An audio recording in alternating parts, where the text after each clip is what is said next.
अस्सलामुअलैकुम। बेटा last topic start करते हैं अपने इन्वेस्टमेंट अप्रेजल का दायरा लीज और बोरो टू बाय डिसीजन। इसके बाद ऑफ कोर्स हम इन्वेस्टमेंट अप्रेजल के तमाम टॉपिक्स की प्रैक्टिस स्टार्ट कर देंगे इंशाल्लाह। अब ये जो लीज और बोरो टू बाय डिसीजन है, एक किस्म का फाइनेंसिंग डिसीजन है। क्या एक प्रॉपर्टी प्लान एंड इक्विपमेंट है, उसको हम लीज पर भी ले सकते हैं और हम उसके लिए या हम एक काम करें लीज पे ले लें या फिर हम क्या करें, लोन लेके उसे परचेज कर लें। इसको कंपेयर करना तो हम कहते हैं यार एक किस्म का फाइनेंसिंग डिसीजन है। But logically before making a financing decision पहले हमें एक डिसीजन लेना होता है जिसका नाम है इन्वेस्टमेंट डिसीजन। इन्वेस्टमेंट डिसीजन का आपको आइडिया है। अब आप सोच रहे होंगे यार हमें तो कोई आइडिया नहीं है, बता रहा हूँ। Actually first organisation will make the investment decision. Investment decision क्या है? अगर भाई प्रोजेक्ट की एनपीवी मान लो पॉजिटिव है, ऑब्वियसली अगर एनपीवी पॉजिटिव है तो ही हम बात करेंगे हाउ टू फाइनेंस। अगर एक प्रोजेक्ट की एनपीवी नेगेटिव आएगी तो भाई मैं फाइनेंसिंग के लिए जाऊंगा ही क्यों? क्योंकि नेगेटिव एनपीवी वाले प्रोजेक्ट्स को तो हम एक्सेप्ट करते ही नहीं है। तो लॉजिकली पहले इन्वेस्टमेंट डिसीजन लिया जाता है। अगर एनपीवी पॉजिटिव है तो फिर हम बात करते हैं किसकी? फाइनेंसिंग डिसीजन की। अब फाइनेंसिंग डिसीजन में बेसिकली हम देखेंगे कि हमें इसी प्रॉपर्टी प्लान एंड इक्विपमेंट को लीज पे लेना चाहिए या हम लोन लेकर इसको परचेस कर लें। लीज पे चले जाएं या हम बोरो टू बाय कर लें कि पहले लोन लें बाद में एसेट परचेज कर लो। अब सवाल ये पैदा होता है how to make the financing decision, क्योंकि इस टॉपिक में मेनली हमने यही सीखना है कि यार which source of finance is cheaper for us. Obviously दोनों में से जो भी सोर्स ऑफ फाइनेंस चीपर होगी हम उसको एक्सेप्ट कर लेंगे। समझना, करना ये कि आप लीज डिसीजन की एनपीवी निकालेंगे जो कि ऑफ कोर्स एक नेगेटिव एनपीवी होगी। नेगेटिव क्यों होगी? क्योंकि यार हम सोर्स ऑफ फाइनेंस की एनपीवी निकाल रहे हैं बस। और बोरो टू बाय डिसीजन की भी एक एनपीवी आ जाएगी जो कि नेगेटिव होगी। दोनों में से जिसकी एनपीवी नेगेटिव में कम होगी वो सोर्स ऑफ फाइनेंस आपके लिए चीपर है, उसे हम एक्सेप्ट कर लेंगे। मैं अपनी बात रिपीट कर रहा हूं। एक होता है इन्वेस्टमेंट डिसीजन। इन्वेस्टमेंट डिसीजन क्या है? क्या यार आप पहले चेक कर लें आपने इन्वेस्टमेंट बी करनी है कि नहीं। इन्वेस्टमेंट डिसीजन की अगर हम बात करें तो सिंपली आप प्रोजेक्ट की एनपीवी निकालेंगे। अगर उस प्रोजेक्ट की एनपीवी पॉजिटिव है, अगर प्रोजेक्ट की एनपीवी पॉजिटिव है तो फिर हम फाइनेंसिंग डिसीजन की तरफ जाएंगे। और फाइनेंसिंग में वी हैव टू डिसाइड कि हमें लीज पे जाना है या लोन लेके इस एसेट को परचेज करना है। Obviously which ever source of finance is cheaper for us हम उसको एक्सेप्ट कर लेंगे। हम लीज की भी एनपीवी निकालेंगे, हम बोरो टू बाय की भी एनपीवी निकालेंगे। जिसकी एनपीवी नेगेटिव में कम होगी वो सोर्स ऑफ फाइनेंस आपके लिए चीपर है। सबसे पहले हमने ये सीखना है लीज की एनपीवी निकालते हुए कौन से फैक्टर्स कंसीडर किए जाते हैं। और फिर हम बात करेंगे बोरो टू बाय डिसीजन की एनपीवी निकालते हुए कौन से फैक्टर कंसीडर किए जाते हैं। सबसे पहले बात कर लेते हैं लीज डिसीजन की। बहुत ही स्ट्रेट फॉरवर्ड है।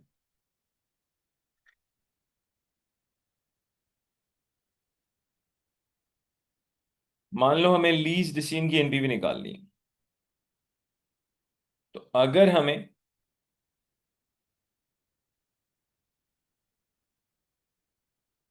लीज डिसीजन की एनपीवी निकालनी है, क्या फैक्टर्स कंसीडर किए जाएंगे ये जरा समझना है।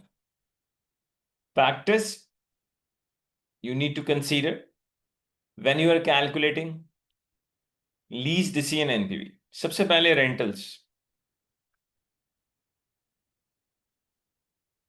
रेंटल पेमेंट्स, जाहिर सी बात है भाई।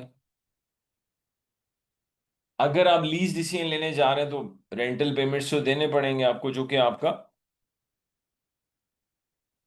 आउटफ्लो होगा। Okay. Second, tax savings.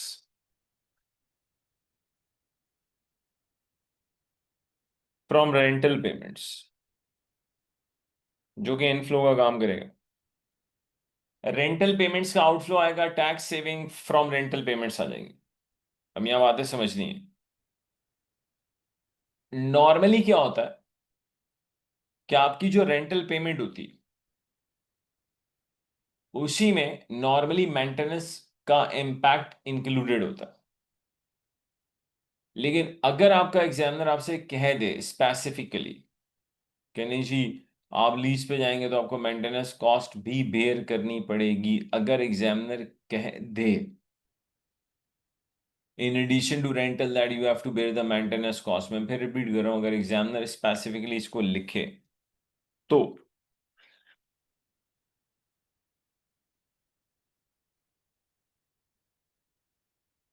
Maintenance cost का एक आउटफ्लो आ जाएगा। ऑफ कोर्स बेटा, अगर मेंटेनेंस कॉस्ट का आउटफ्लो आएगा तो मेंटेनेंस कॉस्ट की वजह से टैक्स सेविंग भी आएगी। टैक्स सेविंग्स फ्रॉम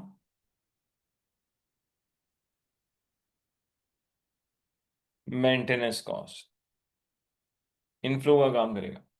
लेकिन नॉर्मली मैं फिर रिपीट कर रहा हूँ, रेंटल पेमेंट के अंदर मेंटेनेंस का इंपैक्ट होता है, लेकिन अगर एग्जामिनर कैटेगोरिकली स्पेसिफिकली आपको लिख के दे रहा है नहीं नहीं नहीं, in addition to rental you have to bear the maintenance cost, तो ले लेंगे भाई, मेंटेनेंस कॉस्ट हमारा क्या जा रहा है।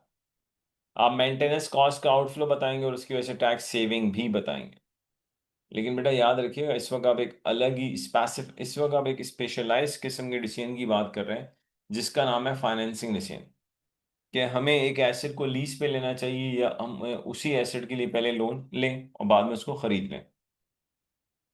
तो ये कुछ फैक्टर्स हैं जो आपको कंसीडर करने हैं while calculating NPV of lease decision. Interesting चीज है डिस्काउंट रेट, क्योंकि एनपीवी तो निकल नहीं सकती जब तक आपके पास डिस्काउंट रेट ना हो, जब तक आपके पास कॉस्ट ऑफ कैपिटल ना हो। तो ये बड़ा इंटरेस्टिंग होने वाला है। यहाँ देखिएगा, जो डिस्काउंट रेट होगा वो होगा after tax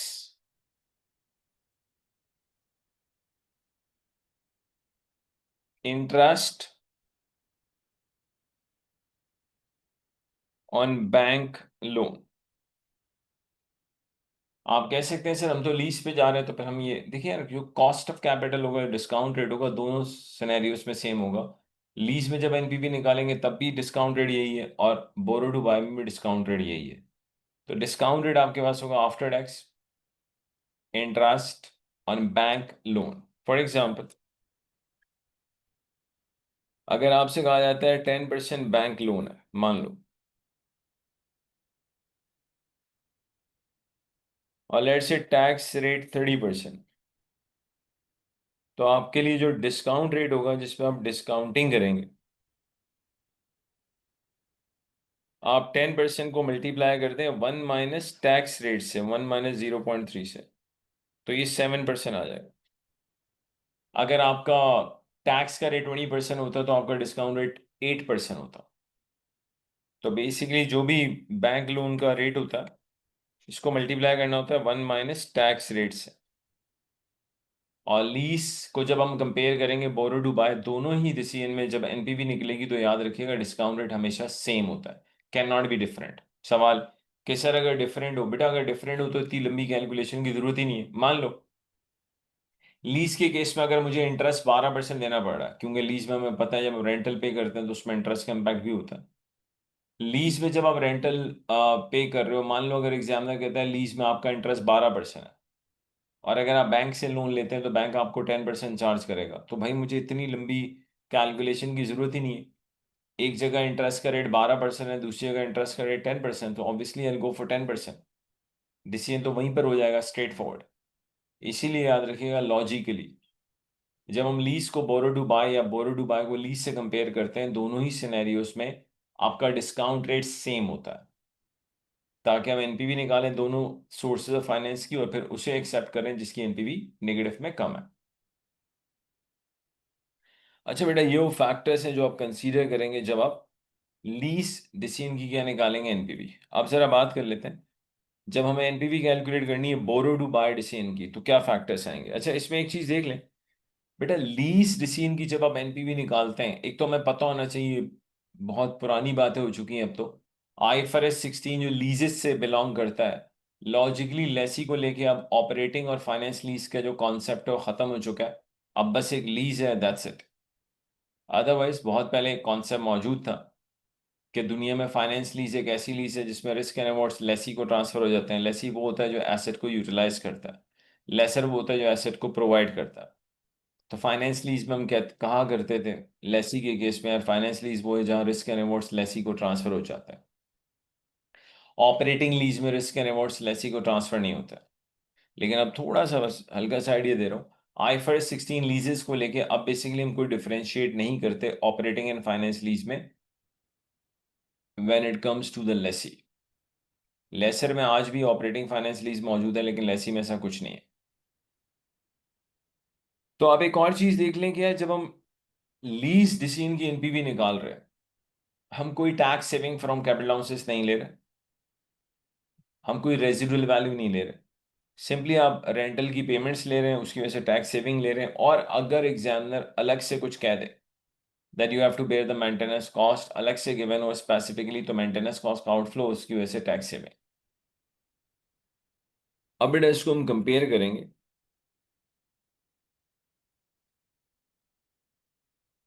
borrow to buy decision की एनपीवी से। अब सवाल ये कि अगर हम बोरो टू बाय की एनपीवी निकालें, कौन से फैक्टर्स हैं जो हमें कंसीडर करने पड़ेंगे।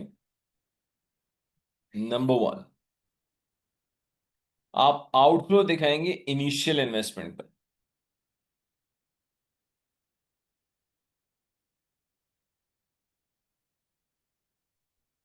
जाहिर सी बात है, आप इन्वेस्टमेंट कर रहे हैं लोन लेके, तो T0 पे ही आपका एक आउटफ्लो आ जाएगा इनिशियल इन्वेस्टमेंट का। सेकंड, आप बेटा tax savings from capital allowances बताएंगे, जिसे tax saving from tax depreciation भी कहता है। Tax saving from capital allowances. आप रेजिडुअल, ये इनफ्लो का काम करेगा। अगर क्वेश्चन में रेजिडुअल वैल्यू है तो बेटा आप रेजिडुअल वैल्यू का इनफ्लो दिखाएंगे। और अगेन, अगर आपका एग्जामिनर आपसे कह दे specifically categorically that you have to bear the maintenance cost, तो हम मेंटेनेंस कॉस्ट का आउटफ्लो दिखा देंगे।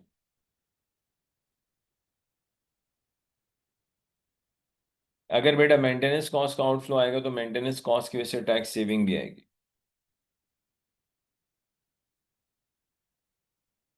टैक्स सेविंग्स फ्रॉम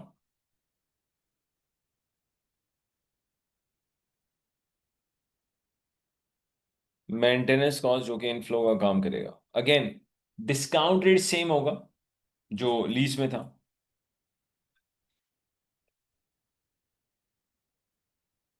आपका जो डिस्काउंट रेट होगा वो आफ्टर टैक्स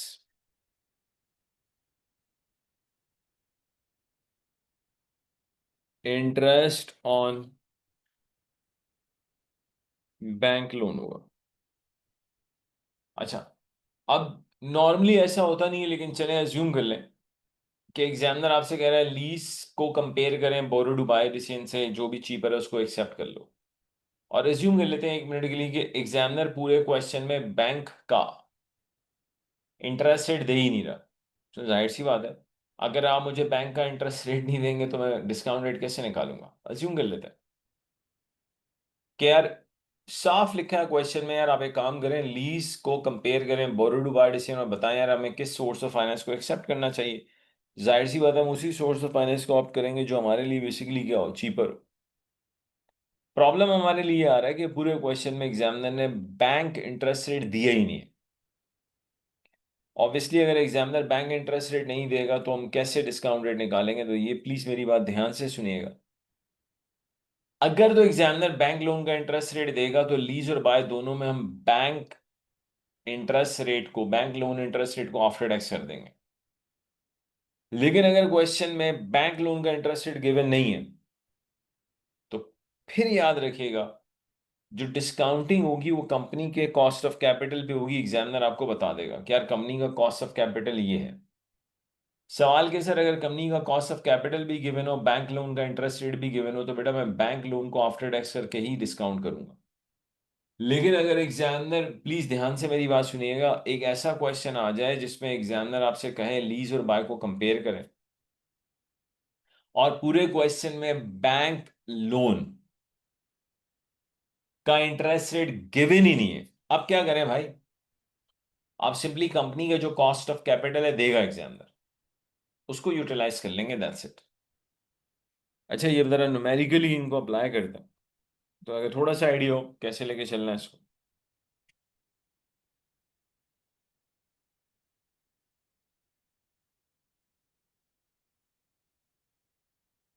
चलिए प्रोजेक्ट लाइफ ले लेते हैं 4 years।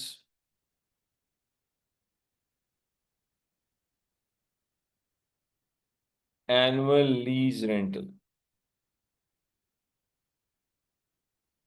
100,000 पेबल है at the end of each year.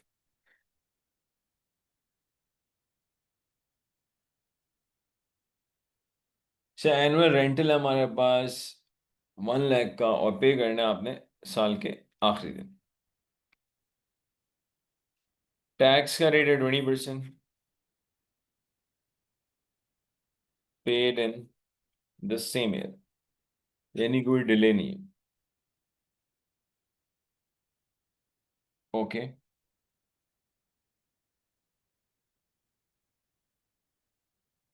Bank loan हमारे पास मान लो 10% बैंक लोन है।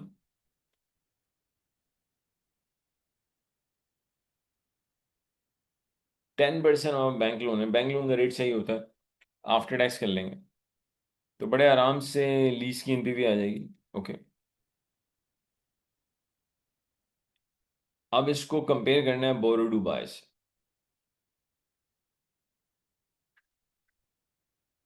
आपके पास जो इनिशियल इन्वेस्टमेंट है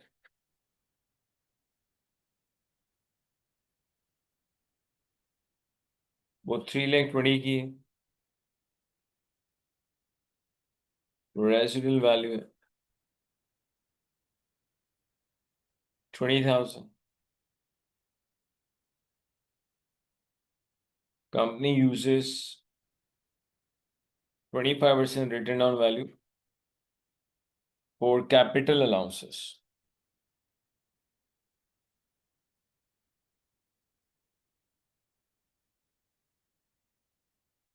भाई कैपिटल अलाउंसेस के लिए company 25% return on value reducing valence method को यूज करती है।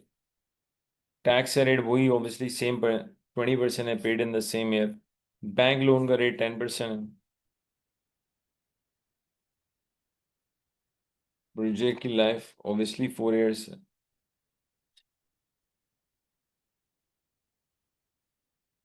Required which source of finance is better. चलिए हमने ये बताना है कौन सी सोर्स ऑफ फाइनेंस बेहतर है। जाहिर सी बात है दोनों की एनपीवी निकालेंगे, जिसकी एनपीवी नेगेटिव में कम होगी उसको एक्सेप्ट कर लेंगे। या which source of finance is cheaper. Lease पे लेना चीप पड़ेगा या बोरो टू बाय? आसान है, कर लेते हैं सॉल्व। सबसे पहले we have to calculate, NPV निकाल लेते हैं लीज रेशियो की।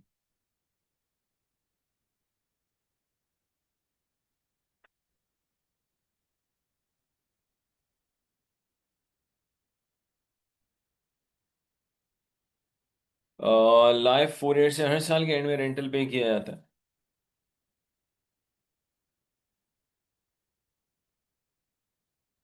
T1 T2 T3 T4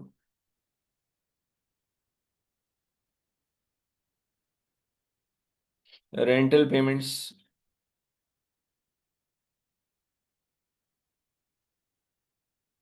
1 lakh.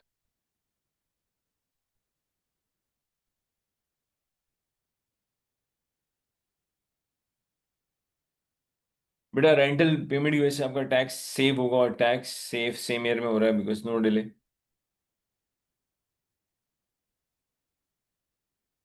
Tax saving ले लेंगे 20% पे,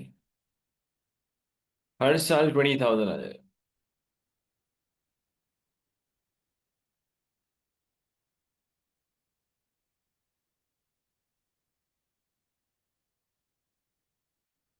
कुछ और है ही नहीं, टोटल कैश फ्लोस आ जाएंगे।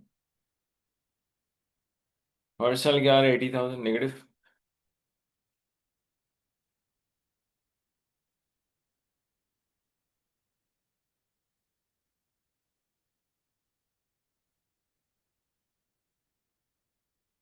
अच्छा बेटा यहाँ पर है, आपका जो बैंक लोन है 10% है, टैक्स से 20% है। इसको 1 - टैक्स रेट से मल्टीप्लाई करेंगे, 8% आ जाएगा। तो इस क्वेश्चन में जो डिस्काउंटिंग होगी, आपका जो डिस्काउंट रेट है 8%।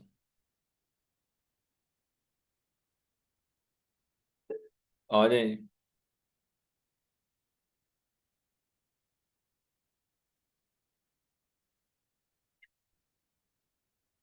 अगेन 8% डिस्काउंट रेट, टेबल तो गिवन होता है, यहाँ से डिस्काउंट फैक्टर आ सकते हैं, आप खुद भी कैलकुलेट कर सकते हैं। 1/1 प्लस आई की पावर n है, पहले साल के लिए पावर 1 होगी। I percentage means cost of capital या डिस्काउंट रेट 8% है, तो उसको 1.08 लिख देंगे।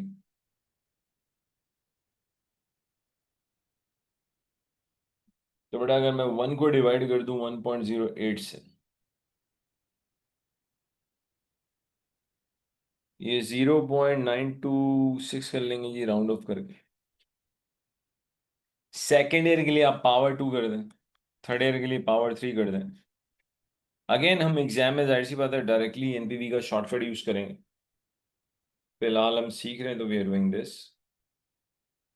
0.857।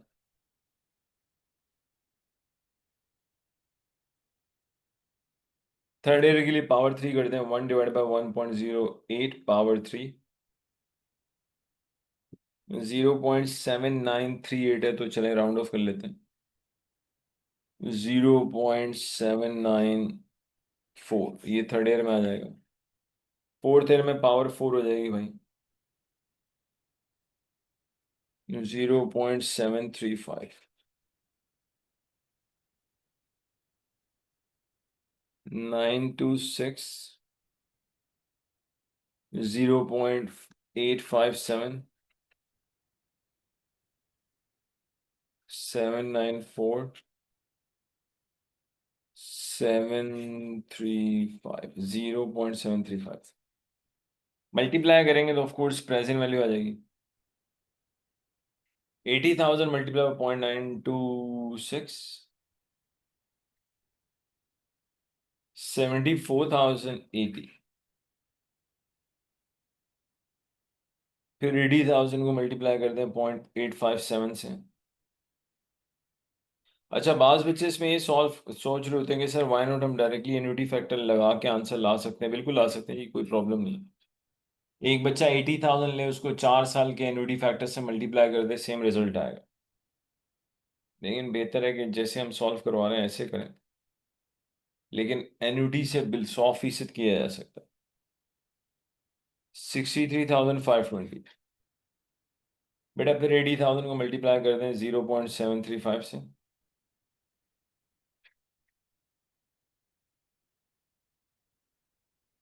देखते हैं एनपीवी नेगेटिव में क्या आ रही है, 74,080 एंड 68560।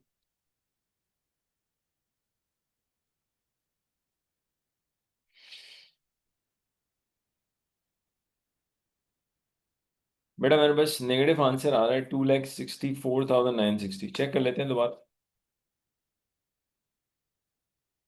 74,080 plus 68,560 plus 63,520 plus 58,800। ये नहीं जी, आपके पास एनपीवी आ गई लीज डिसीजन। लेकिन we have to compare this with borrow to buy decision, जिसकी एनपीवी नेगेटिव में कम होगी उसको एक्सेप्ट कर लेंगे।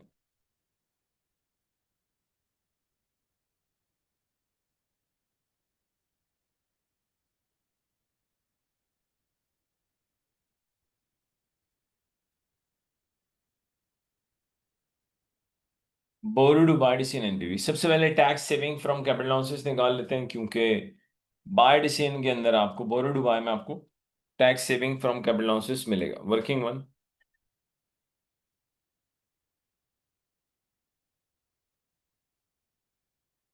Tax savings from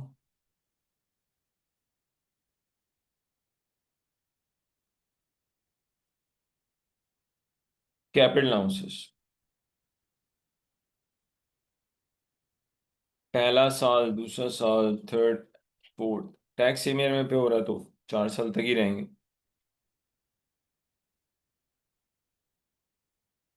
initial investment चाहिए होगी 320 की।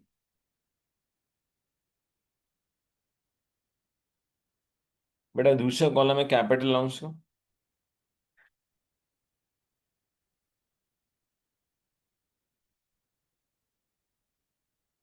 लास्ट टैक्स सेविंग्स, आप कैपिटल अलाउंसेस लिखें या टैक्स डेप्रिसिएशन लिखें, एक ही बात।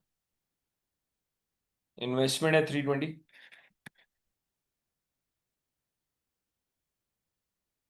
रिड्यूसिंग वैलेंस मेथड है 25%। पहला 80,000, फिर बेटा आप 80 का 75% ले सकते हैं, आई बिलीव 60।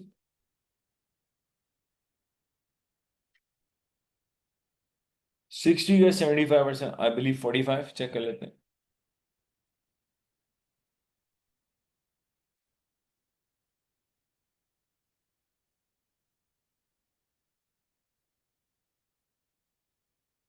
लास्ट में अगेन बैलेंसिंग फिगर आएगी, रिकॉल करें पहले भी बात हो चुकी है।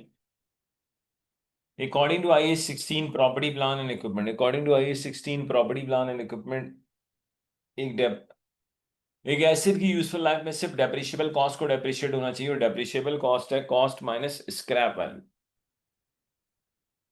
डेप्रिशिएबल कॉस्ट है cost minus scrap value. Cost हमारी 3,20,000 है। स्क्रैप वैल्यू चेक कर लेंगे, रेसिडुअल वैल्यू कितनी दे रखी है, 20,000।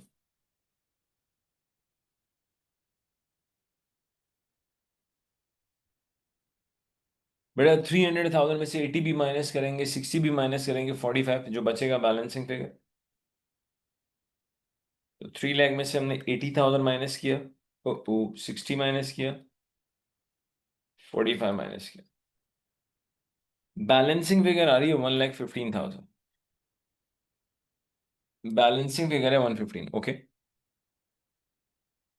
टैक्स का रेट 20% है, सेम ईयर में पे हो रहा है, कोई डिले नहीं है।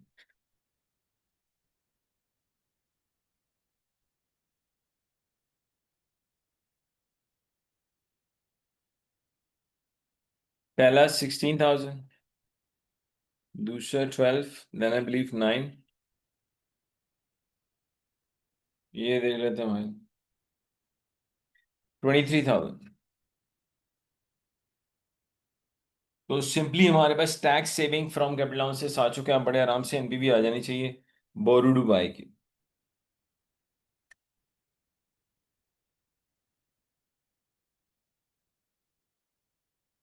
T0, T1, T2, T3, T4।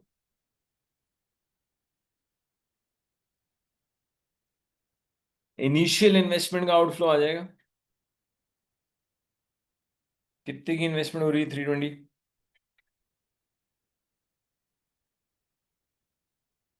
Tax saving from capital allowances ले लेते हैं, और तो कुछ है नहीं वापस।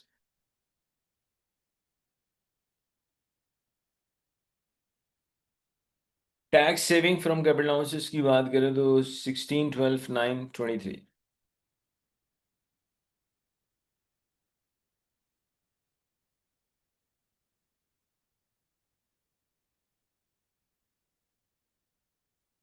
Tax saving from capital allowances आ गया, वर्किंग वन का reference, residual value.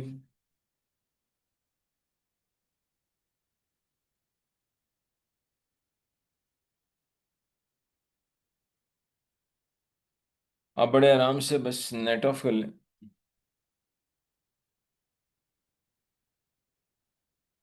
Total cash flow कहते हैं, नेट कैश फ्लो कहते हैं, 3,20,000 negative. 16 positive, 12 positive, 9,000 positive, 23 plus 20, 43,000 positive. अब बेटा सिंपली आपने डिस्काउंटिंग करनी है बस।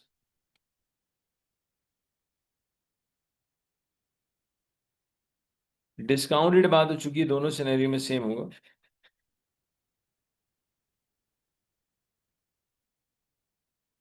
8%, 0.926, देन हमारे बस 0.857,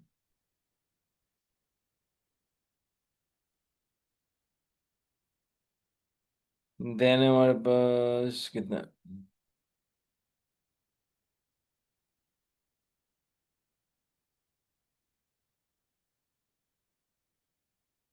मेरे थर्ड ईयर का discounted 0.794।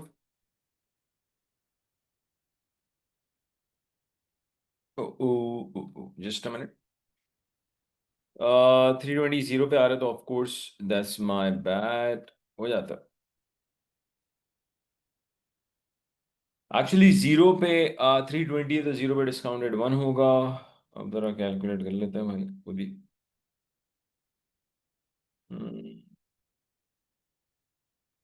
0.926,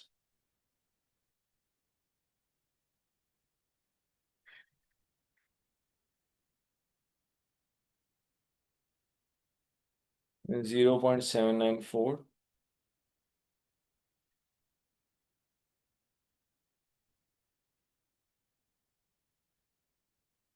present value, present value net cash flow लिखते हैं, टोटल कैश फ्लो से कोई फर्क नहीं पड़ता। 16,000 मल्टीप्लाई बाय 0.926, 14,816, 12,002.857, 10284, 9,000 multiplied by 0.794, 7,146, 43,000 को मल्टीप्लाई कर दें 0.735 से,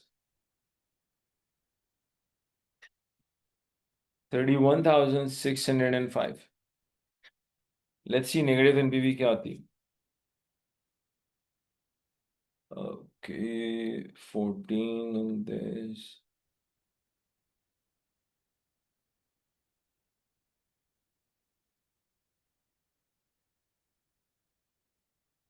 बेटा नेगेटिव आ रहा है 2,56,149।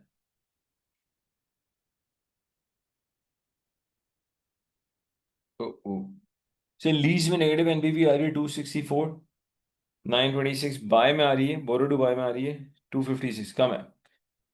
तो बेसिकली जो चीपर सोर्स ऑफ फाइनेंस है borrow to buy. Organisation should borrow to buy. जाहिर सी बात है दोनों में दोनों सोर्सेज ऑफ फाइनेंस में से जो चीपर सोर्स ऑफ फाइनेंस है उसी को एक्सेप्ट करेंगे, और जहां नेगेटिव एनपीवी कम आएगी वही cheaper source of finance. This is how we make decision कि एसेट को लीज पे लें या बोरो टू बाय। अब लेकिन इसमें कुछ बातें समझनी है, स्पेशली लीज को लेकर। देखो लीज को लेकर ना एग्जामिनर ट्रिक्स खेल सकता है, कैसे समझाता हूँ। लीज में थोड़ी सी वैरायटी, मैं वैरायटी क्लियर करना चाह रहा हूँ।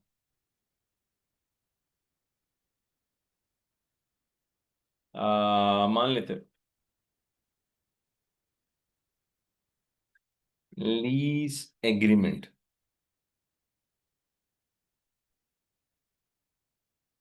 is made at the start of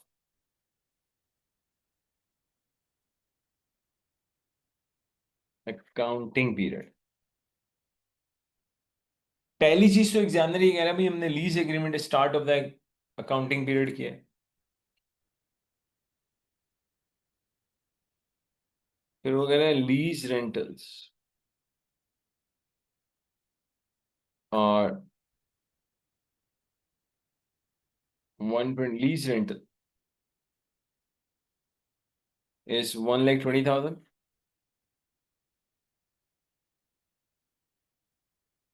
which is paid in advance. बेटा लीज रेंटल 1,20,000 है, एडवांस में पे कर रहे हैं आप। रेंटल 1,20 है, पेमेंट एडवांस में हो रही है।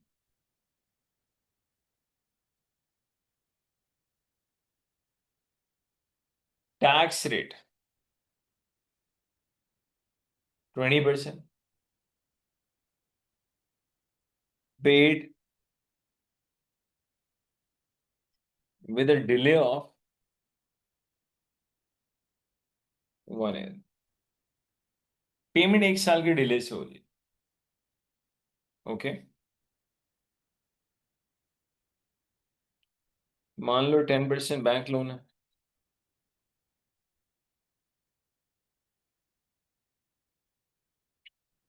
रिक्वायर्ड सिंपली हमें एनपीवी निकालनी है लीज डिसीजन की।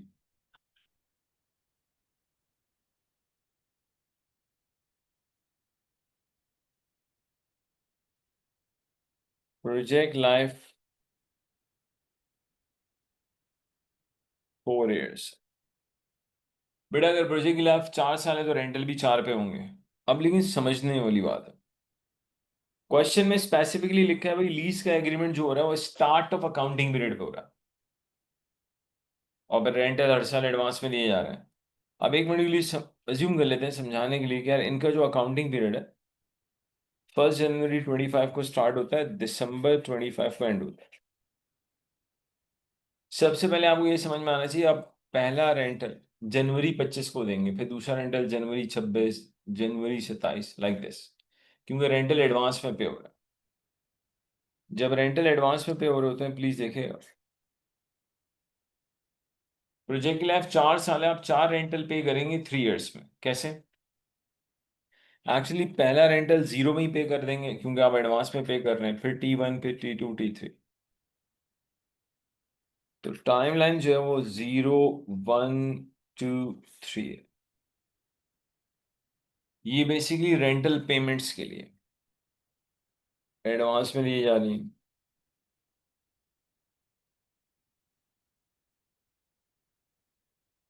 120।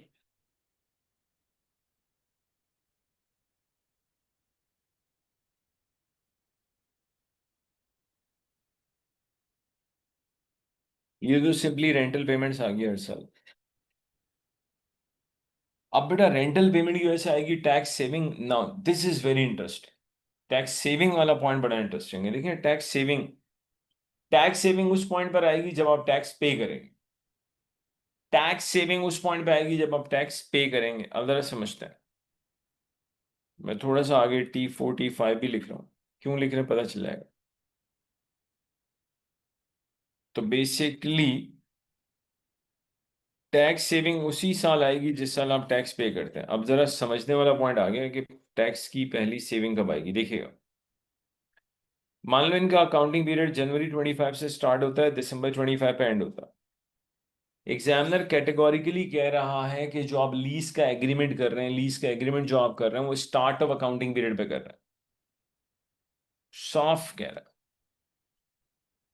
कि जो लीज का एग्रीमेंट आप कर रहे हैं वो स्टार्ट ऑफ द ईयर कर रहे हैं। यानी कि पहला रेंटल आपने 120 का यहां पे कर दिया। अब प्रॉब्लम ये है कि जो रेंटल आपने January 25 में पे किया है उस 120 को ना टैक्स वाला कहता है इनकम स्टेटमेंट में से माइनस करें। अब मसला है कि यार January 25 को तो कंपनी की इनकम स्टेटमेंट तैयार ही नहीं होगी। सोचो, टैक्स वाला कह रहा है जो रेंटल आप पे कर रहे हैं इस रेंटल पेमेंट को आप अपनी इनकम स्टेटमेंट में से माइनस करें, SOC statement of comprehensive income में से माइनस करें। और मेरे भाई कहाँ से माइनस करूं, मैंने तो रेंटल January 25 को दिया है, और 1 जनवरी 25 एग्जामिनर कह रहा है ये स्टार्ट ऑफ अकाउंटिंग पीरियड की डेट है। तो 1 जनवरी 25 को 2025 का इनकम स्टेटमेंट या एसओसी तैयार थोड़ी होगा। ओके, करेंगे क्या? रेंटल देने के बाद 1 साल इंतजार करेंगे पीएनएल के बनने का। आपका जो इनकम स्टेटमेंट है, आपका जो स्टेटमेंट ऑफ कॉम्प्रिहेंसिव इनकम है, वो तैयार होगी दिसंबर 25। अब मेरी बात ध्यान से सुनिएगा। जनवरी में आपने रेंटल पे किया, जनवरी से लेके दिसंबर 25 तक वेट करेंगे सिर्फ इनकम स्टेटमेंट के बनने का। क्यों? क्योंकि इस रेंटल को टैक्स वाला कहता है आप अपनी इनकम स्टेटमेंट में से माइनस करें। ओ भाई, बनेगी इनकम स्टेटमेंट तो माइनस करूंगा। तो 1 साल आप वेट करेंगे बेटा, किसका? इनकम स्टेटमेंट के बनने का। चलो भाई, 1 साल वेट कर लिया। अब हुआ क्या? 2025 वाला टैक्स आप 2026 में पे करेंगे। अब मैं 2025 वाला टैक्स में 2026 में क्यों पे करूंगा? क्योंकि टैक्स डिले से पे हो रहा है। रिपीट, टैक्स सेम ईयर में पे नहीं हो रहा, डिले से पे हो रहा। तो 2025 वाला टैक्स लॉजिकली हम 2026 में जाके पे करेंगे। अब मेरी बात ध्यान से सुनिएगा। आपका एग्रीमेंट हुआ है 1 जनवरी 2025 को, जो कि start of the accounting period है, और रेंटल आप एडवांस में दे रहे हैं। तो जिस दिन एग्रीमेंट हुआ उस दिन आपने रेंटल पे कर दिया। लॉजिकली रेंटल पेमेंट की डेट से पीएनएल की के बनने की डेट में 1 साल का गैप है। आपको 1 साल इंतजार करना है इनकम स्टेटमेंट के बनने का, और फिर 2025 वाला टैक्स 2026 में पे करेंगे। लॉजिकली अगर आप 1 जनवरी से 2026 तक काउंट करें तो 2 इयर्स होता है। लिहाजा आपकी जो पहली टैक्स सेविंग होगी वो T1 में नहीं आएगी, जीरो में नहीं आएगी, वो T2 में आएगी। Why T2? Repeat, 1 January start of the accounting period है। आपने 1 जनवरी 25 को रेंटल पे कर दिया। टैक्स वाला कह रहा है इस रेंटल को 2025 के इनकम स्टेटमेंट में से माइनस करें। तो यार, मैं तो रेंटल 1 जनवरी को दिया है ना। 1 जनवरी को तो 2025 की इनकम स्टेटमेंट है ही नहीं। तो टैक्स वाला कहेगा वेट करो भाई। यूं नहीं कर सकते, जनवरी 25 वाला रेंटल दिसंबर 24 में से माइनस कर दें। You can not do that. जनवरी 25 वाला रेंटल दिसंबर 25 में जो इनकम स्टेटमेंट बनेगी वहीं से माइनस होगा। तो 1 साल आप इनकम स्टेटमेंट के बनने का वेट करेंगे, फिर क्योंकि आप टैक्स डिले से पे करते हैं तो 25 वाला टैक्स 26 में जाएगा। तो पहली जो टैक्स सेविंग आती है वो सेकेंड ईयर से आएगी। Tax saving eight 20%। रेट 20 है ना। तो बेटा 1,20,000 का 20% ले लें, 24,000।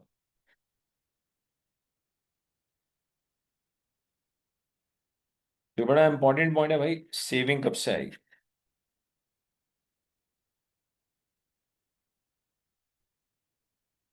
और कुछ भी नहीं है, 1,20,000। क्योंकि मैंने आपसे कहा लीज के अंदर थोड़ी वैरायटी है जो हमें देखनी पड़ेगी।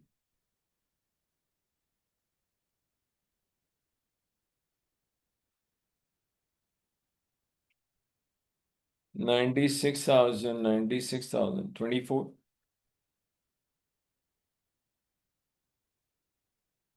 ये आपके टोटल कैश फ्लोस आ गए। अब बेटा डिस्काउंट रेट, ये जो 10% है, इसको 1 - टैक्स रेट कर देंगे तो 8% आ जाएगा। 8% में हम डिस्काउंट फैक्टर निकाल लेते हैं। जीरो पे ऑफ कोर्स 1 होता है। देन नेक्स्ट 0.926,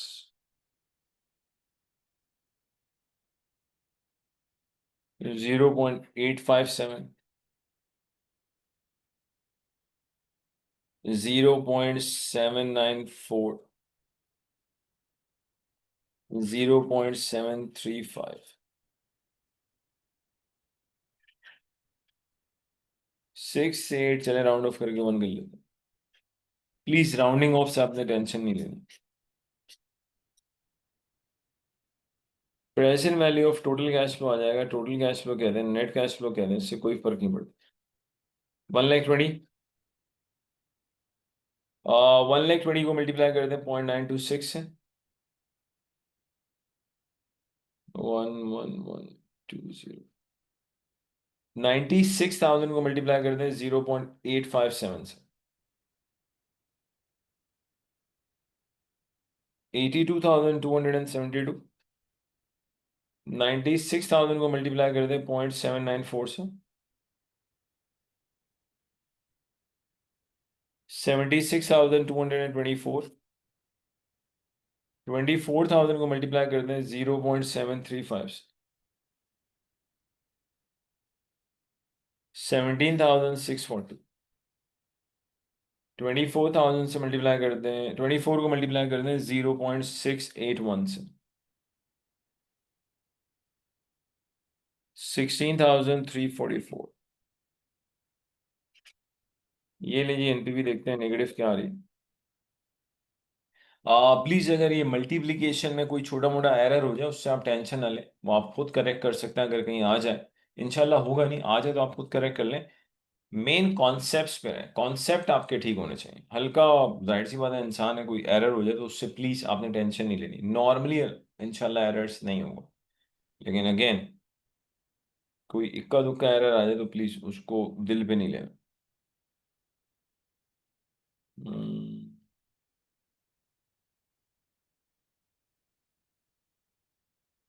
अच्छा जी।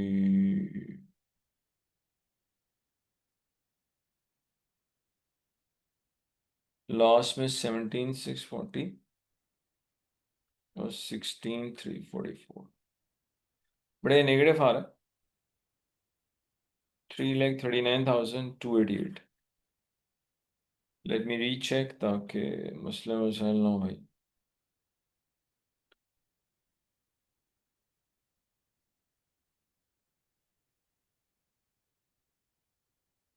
हम्म,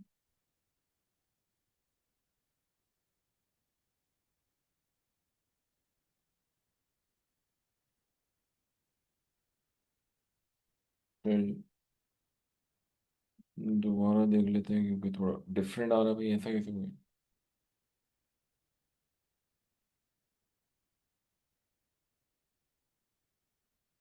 ओके, 120, 1120।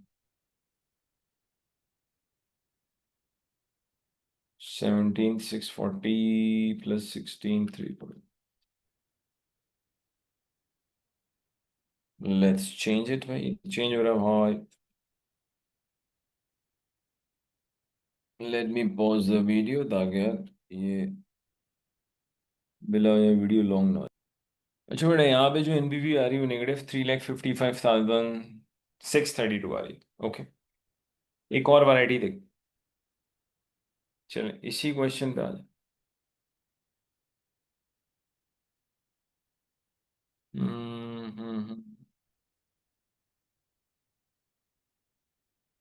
चलें एक और वैरायटी ताकि बात थोड़ी सी क्लियर हो, क्योंकि लीज में मैं आपको बता रहा हूँ इसमें थोड़ी सी वैरायटी है, इसलिए हम कोशिश कर रहे हैं सारी वैरायटीज को कवर करें।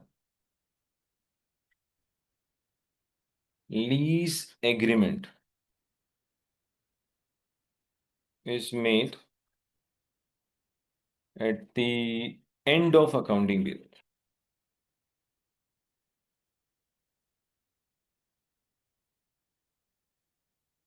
assuming December 25। प्रोजेक्ट की जो लाइफ 4 years। ओके, लीज जो रेंटल है, एनुअल लीज रेंटल है जी 2 lakh.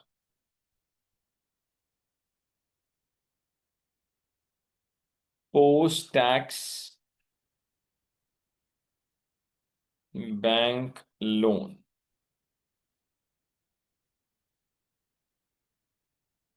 Interest rate directly examiner आपको दे रहा है 10%, लेकिन वर्डिंग्स देख लें ऑलरेडी आफ्टर टैक्स है। Post tax bank loan interest rate 10%। Tax का रेट 30% है, which is paid with a delay of 1 year।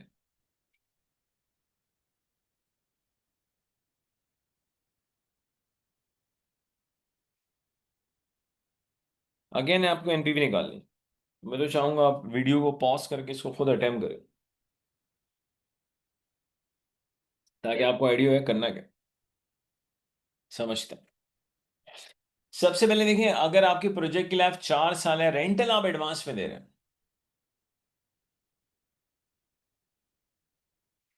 Annual lease rental 200,000 payable in advance. पे कब कर रहे हैं? एडवांस में। रेंटल आप एडवांस में दे, देखिए अगर प्रोजेक्ट की लाइफ 4 साल है, रेंटल आप एडवांस में दे रहे हैं, तो 4 रेंटल आप 3 साल में पे कर दोगे।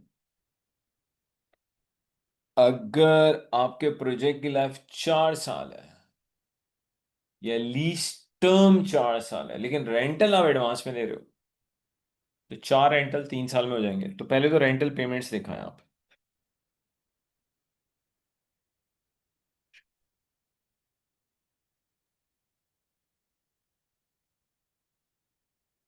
T0, T1, T2, T3।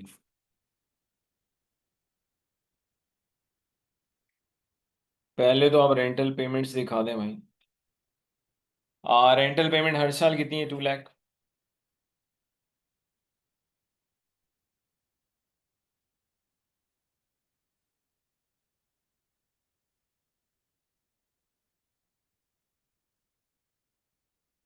Rental payment आ गई हर साल। अब टैक्स का रेट 30% है, लेकिन पे डिले से हो रहा है, चेक करता। Tax savings at 30%। अब मेरी बात ध्यान से सुनिएगा। इस दफा एग्जामिनर ये कह रहा है लीज एग्रीमेंट जो हो रहा है वो एंड ऑफ अकाउंटिंग पीरियड पे हो रहा है। यार अगर आपका अकाउंटिंग पीरियड मान लो December, end of your accounting period is December 25, दिसंबर 25 में ही एग्रीमेंट हो रहा है, उसी दिन आप पहला रेंटल दे रहे हो। और टैक्स वाले ये कहते हैं कि रेंटल को आप अपनी इनकम स्टेटमेंट में से, एसओसीए में से माइनस करें। अब तो यार मैं दिसंबर 25 एंड ऑफ अकाउंटिंग पीरियड पे एग्रीमेंट कर रहा हूं, उसी दिन रेंटल दे रहा हूं, तो उस दिन तो इनकम स्टेटमेंट दिसंबर 25 की प्रिपेयर्ड होगी। अब तो मुझे इनकम स्टेटमेंट के बनने का वेट नहीं करना, पहले करना था, क्योंकि पहले प्रीवियस एग्जाम्पल में क्या था, हम जो रेंटल पे कर रहे थे स्टार्ट ऑफ अकाउंटिंग पीरियड पे कर रहे थे। अब तो भाई एग्रीमेंट ही एंड में हो रहा है, उसी दिन रेंटल दे रहा हूं। क्या कहते हैं? वेट किस बात का भाई? तो वेट की जरूरत निश्चित, कोई वेट नहीं। This no need for the weight of income statement, it's already prepared. अब होगा क्या समझना। दिसंबर 25 में एग्रीमेंट हो रहा है और दिसंबर 25 में ही हम रेंटल दे रहे हैं। और दिसंबर 25 जो कि एंड ऑफ अकाउंटिंग पीरियड है, उस दिन ऑलरेडी दिसंबर 25 वाली इनकम स्टेटमेंट ऑलरेडी मौजूद है। तो हम जो 2 लाख का रेंटल पे करेंगे उसको फॉरेन इनकम स्टेटमेंट में से माइनस कर देंगे। बस मसला है कि दिसंबर 25 वाला रेंटल हम दिसंबर 26 में पे करेंगे। क्यों? टैक्स 1 साल के डिले से पे हो रहा है। अब लेकिन समझना, रेंटल पेमेंट की डेट से टैक्स सेविंग की डेट या टैक्स पेमेंट की जो डेट है उसमें 1 साल का गैप है, अब 2 साल का गैप नहीं है। क्योंकि दिसंबर 25 एंड ऑफ अकाउंटिंग पीरियड है, हम rental end of accounting period में देते हैं। एग्जामिनर ये कहते, मतलब टैक्स वाले ये कहते हैं जब आप रेंटल पे करो तो उसको फॉरेन इनकम, रेंटल को इनकम स्टेटमेंट में से माइनस करें। अब तो यार मैं एंड ऑफ अकाउंटिंग पीरियड पे रेंटल दे रहा हूं, तो एंड ऑफ अकाउंटिंग पीरियड पे दिसंबर 25 का इनकम स्टेटमेंट पहले से प्रिपेयर्ड होगी। अब मुझे इनकम स्टेटमेंट के वेट करने, बनने का वेट नहीं करना। तो अब जो आपकी पहली सेविंग आएगी वो फर्स्ट ईयर में आएगी, अब सेकंड में नहीं आएगी। तो बेटा 200,000 का 30% लें, विच इज 60,000। तो आप देख लें थोड़ा सा चेंज आ गया, जरा सी डेट्स में चेंज, सिनेरियो चेंज। क्योंकि मैंने आपसे पहले ही कहा था कि यार लीज के अंदर थोड़ी वैरायटी है जो आपको देखनी पड़ेगी, वरना एग्जाम में ऑफ कोर्स मिस्टेक के चांसेस बहुत ज्यादा है। टोटल कैश फ्लो कह दें यार 200,000। यहां ले लेंगे बेटा 140 नेगेटिव, 140 नेगेटिव, 140 नेगेटिव और 60,000। डिस्काउंट रेट देखें, ऑलरेडी ध्यान से देखें क्या लिखा हुआ है। वो कह रहा है ये आफ्टर टैक्स बैंक लोन है भाई, इंटरेस्ट रेट है। Post tax bank loan interest rate is 10%। इस 10 को 1 - t नहीं करेंगे, 10 इज ऑलरेडी 1 - t। तो 1.909, 0.826, 0.751 और 0.683।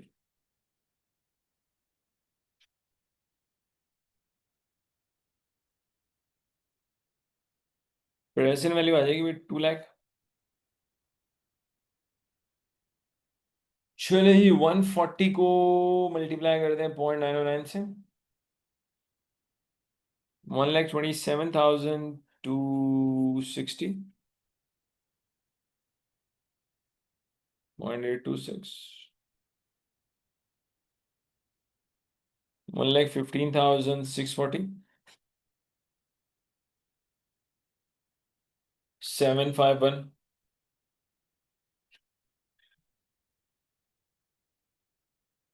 60,000 को 0.683 से मल्टीप्लाई करें, 40,980।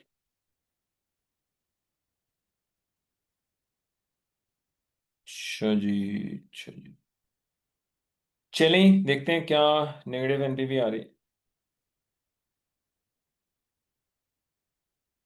हम्म, हम्म, अच्छा, मैंने आपसे मैंने आपसे पहले ही कहा था कि लीज में वैरायटी मिलेगी, and I am trying my level best कि आप सारी वैरायटी देख लो। रीचेक कर लेते हैं जी। 5 लाख कुछ आ रहा है, यस या no?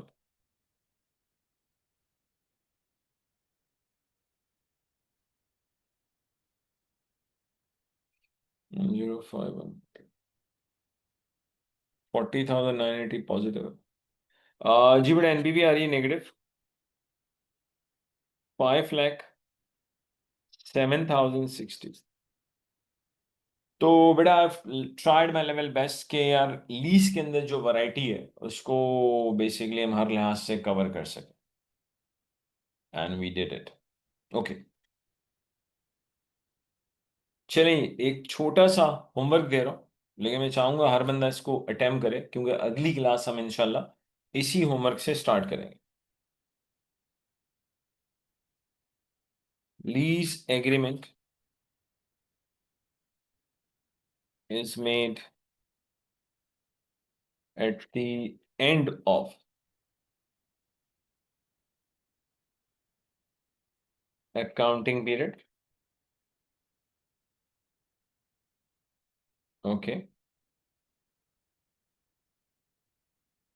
Annual lease rental.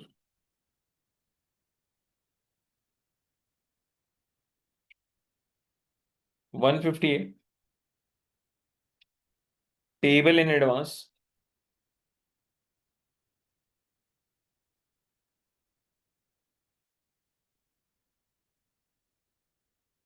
Project life 4 years. Lease agreement is made at the end of accounting period. Annual lease rental है 150. Payable in advance. Project की life 4 साल. Tax rate 30%. चलें, which is paid in the same year. Which is paid in same year. Post tax. Post tax.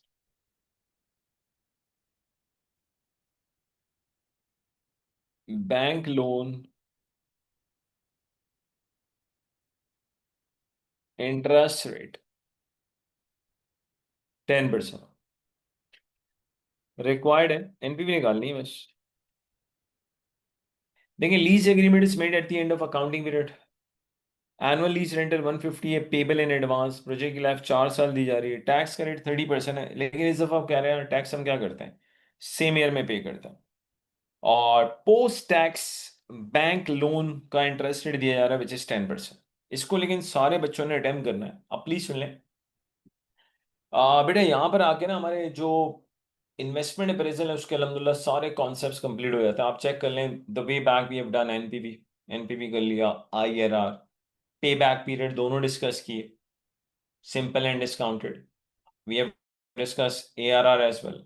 तो चारों investment appraisal techniques discuss की, NPV, IRR, pay back and ARR कर लिया भाई। IRR already कर चुके हैं। इसके बाद सेंसिटिविटी एनालिसिस कर चुके हैं, topic number 5। Acid replacement decision हम कर चुके हैं, टॉपिक नंबर 6। कैपिटल रेस्टिंग हम कर चुके हैं, टॉपिक नंबर 7। लीज और बाय डिसीजन अभी हमने कंप्लीट किया, टॉपिक नंबर 8। विद छोटे मोटी होमवर्क भी मौजूद थे। अब नेक्स्ट जो क्लासेस हैं वो बड़ी इंपॉर्टेंट होने वाली है। कैसे? सबसे पहले तो इंशाल्लाह हम इस होमवर्क को डिस्कस करेंगे और इसके बाद बहुत ही हैवी प्रैक्टिस की जाएगी तमाम इन्वेस्टमेंट अप्रेजल के टॉपिक्स की, क्योंकि हम डायरेक्टली अगले टॉपिक पे मूव नहीं करेंगे जब तक हम इस इन्वेस्टमेंट अप्रेजल की एक बहुत ही कॉम्प्रिहेंसिव प्रैक्टिस ना कर लें। तो एक बहुत ही कॉम्प्रिहेंसिव प्रैक्टिस के बाद ही हम बेसिकली मूव करेंगे किस पे, अगले टॉपिक पे, which is cost of capital. ठीक है जी। तो अब नेक्स्ट क्लास से ऑनवर्ड्स एक तो होमवर्क को डिस्कस करने के बाद प्रैक्टिस वीडियो से स्टार्ट, मतलब एक एक चीज बार बार रिवाइज होगी थ्रू डिफरेंट क्वेश्चंस। पहले भी मैं बता चुका हूं, दोबारा बता रहा हूं। देखिए जी, अब तक जो हमारे ASA अबील स्कूल ऑफ अकाउंटेंसी में जो हाईएस्ट मार्क्स आए आज तक फाइनेंशियल मैनेजमेंट में, 94 मार्क्स हैं। वर्ल्ड टॉप किया बच्चे ने। तो मैं तो वेट कर रहा हूँ कि यार हमारा कोई ऐसा स्टूडेंट भी हो जो हमारे 94 मार्क्स, जो वर्ल्ड टॉप है हमारा, उसका रिकॉर्ड ब्रेक करे। तो अब तक तो नहीं मिला, उम्मीद है इंशाल्लाह मिल जाएगा। AFM की बात करें तो भाई वहां भी अल्हम्दुलिल्लाह वर्ल्ड टॉप प्रोड्यूस कर चुके हैं। टैक्सेशन जैसे पेपर में भाई 99 मार्क्स वर्ल्ड टॉप है हमारे पास अल्हम्दुलिल्लाह। PM में 85 मार्क्स हाईएस्ट हैं, उसमें पाकिस्तान में पोजीशन हम ले चुके हैं। FR में 92 मार्क्स हमारे हाईएस्ट हैं। SBR में हमारे पास 85 मार्क्स हाईएस्ट हैं। ATX की बात करूं तो 95 मार्क्स हाईएस्ट हैं। तो पॉइंट ये है यार, हमारे पास अल्हम्दुलिल्लाह हर पेपर में वी हैव अल्हम्दुलिल्लाह प्रोड्यूस पोजीशन होल्डर्स। तो ऑब्वियसली जब आप हमें ज्वाइन करते हैं, जब आप अपील स्कूल ऑफ अकाउंटेंसी को ज्वाइन करते हैं, तो you are in safe hands. आपको कोई प्रॉब्लम नहीं होता। आप देखिए ना, आपको प्लानर मिल रहा है, आपको लाइव रिवीजन क्लासेस मिलती हैं, एग्जाम से एटलीस्ट 12 मैक्सिमम 15 डेज बिफोर आपका मॉक कंडक्ट होता है, जिसमें पर्सनलाइज फीडबैक मिलता है आपको।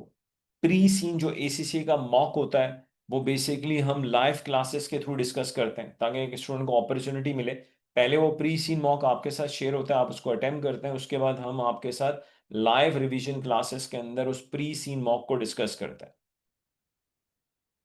तो एक प्रॉपर मैकेनिज्म है जिसके थ्रू आप बेसिकली हमारे यहाँ पढ़ रहे होते हैं ACCA के सब्जेक्ट। और अल्हम्दुलिल्लाह हमारा कॉलेज सारे के सारे ACCA के पेपर्स ऑफर करवाता है, सारे FIA से लेके लास्ट AAA तक सारे पेपर्स।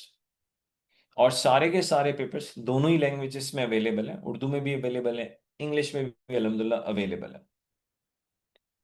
तो पॉइंट हमारे पास ये है और फिर एक और चीज जो मैं कई दफा बता चुका हूँ, चाहे मैं कोई भी पेपर पढ़ाऊँ, you should have notice one thing, I always teach from zero. I always assume कि स्टूडेंट के पास पुरानी कोई नॉलेज नहीं है।